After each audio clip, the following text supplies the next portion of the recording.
हरे कृष्णा। आप सभी भक्तों को कार्तिक के पावन महीने की हार्दिक शुभकामनाएं। कार्तिक का महीना श्री हरि विष्णु को अत्यंत प्रिय है और इस महीने में जो कोई भी व्यक्ति कार्तिक मास की कथाओं का श्रवण या फिर पठन करता है, उस पर श्री हरि विष्णु की कृपा सदैव बनी रहती है। उसकी सब मनोकामनाएं पूर्ण होती है और परिवार में खुशहाली आती है। तो प्रसन्न चित्त और भगवान विष्णु का ध्यान करते हुए आज की कथा का श्रवण करते हैं।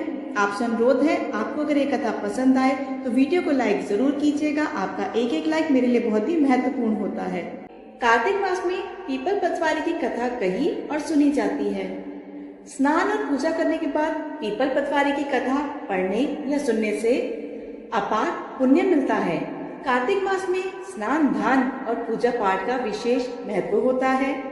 आज के दिन इस कथा को सुनने से सभी पापों का नाश होता है और भगवान विष्णु की कृपा प्राप्त होती है। एक समय की बात है, किसी गांव में एक गुजरी रहती थी। उसका पति और बेटा बाहर कमाने गए हुए थे। घर में सिर्फ गुजरी और उसकी बहू रहा करते थे। उस गुजरी के पास एक गाय थी। एक दिन गुजरी ने अपनी बहू से कहा कि तू बाजार जा और यह दूध दही बेच कर आ।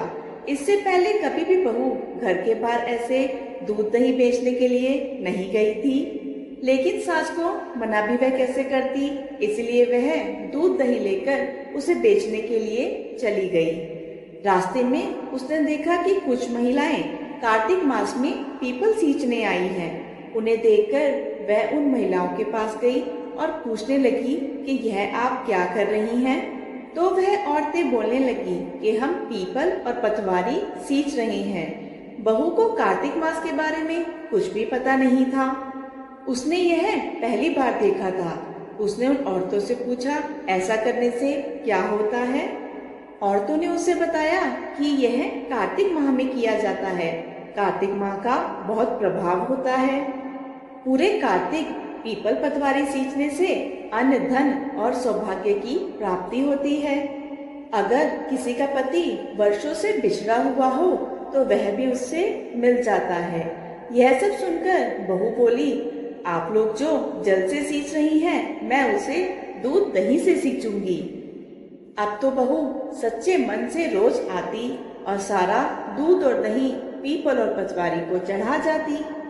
थोड़ी देर उन औरतों के पास बैठती, कार्तिक की कहानी सुनती, कार्तिक का महात्म्य सुनती और उधर उसकी सास सोचती कि बहू दूध दही बेचने लगता है, कहीं दूर निकल गई है, इसीलिए उसे देर हो रही है।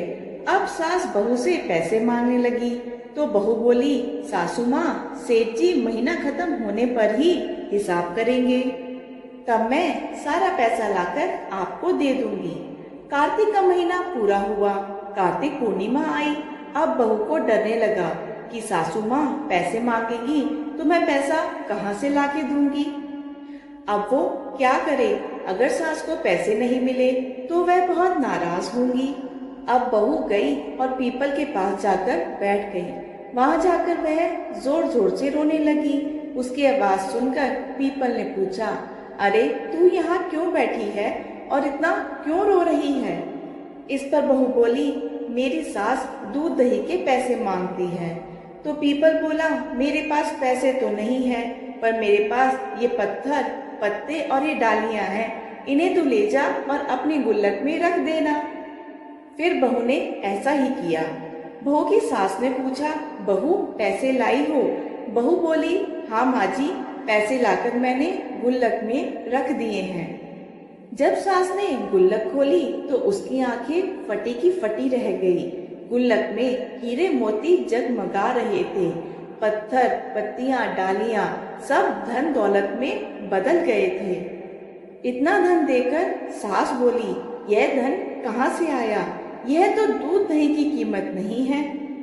तब बहू ने सारी बात अपनी सास को बता दी कि मैंने दूध दही से पीपल पतवारी सींचे थे और पैसे मांगने पर पीपल ने मुझे पत्ते पत्थर और डालियां दी, जिन्हें लाके मैंने गुल्लक में रख दिया और वह सब बदल गए हीरे मोती में। इस पर सास ने सोचा कि पीपल पतवारी केवल एक औरत पे तो कृपा करेंगे नहीं, तो अगले साल मैं भी पीपल पतवारी सींचूंगी।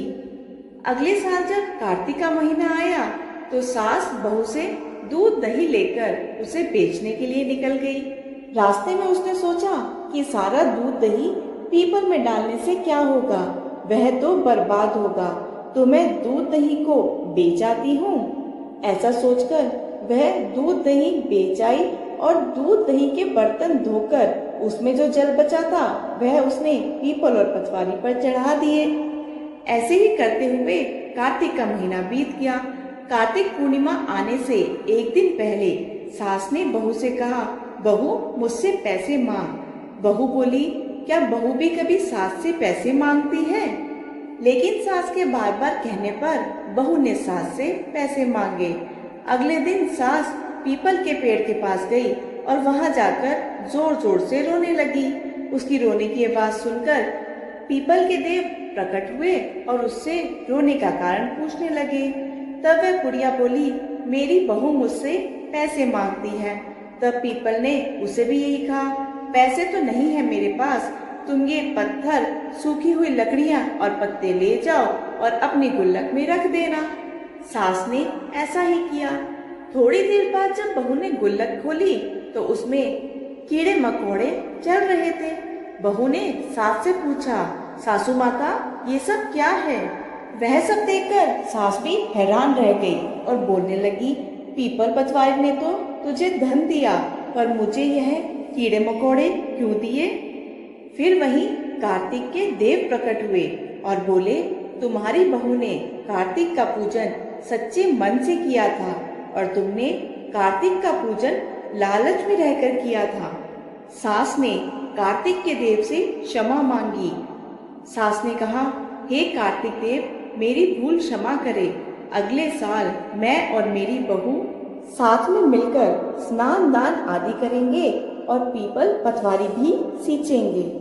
हे पीपल के देव और पटवारी माता, जैसे सास बहू को अन्न धन दिए, वैसे ही इस कथा को सुनने वाले, कहने वाले और हुंकारा भरने वाले सभी भक्तों के भंडारे भरना, उन पर कृपा करना। आपसे निवेदन है, अगर आपको यह वीडियो पसंद आई हो तो वीडियो को लाइक जरूर कीजिएगा। आपका एक एक लाइक मेरे लिए बहुत ही महत्वपूर्ण होता है। कमेंट बॉक्स में जय श्री हरि लिखकर चैनल को सब्सक्राइब करना ना भूलिएगा।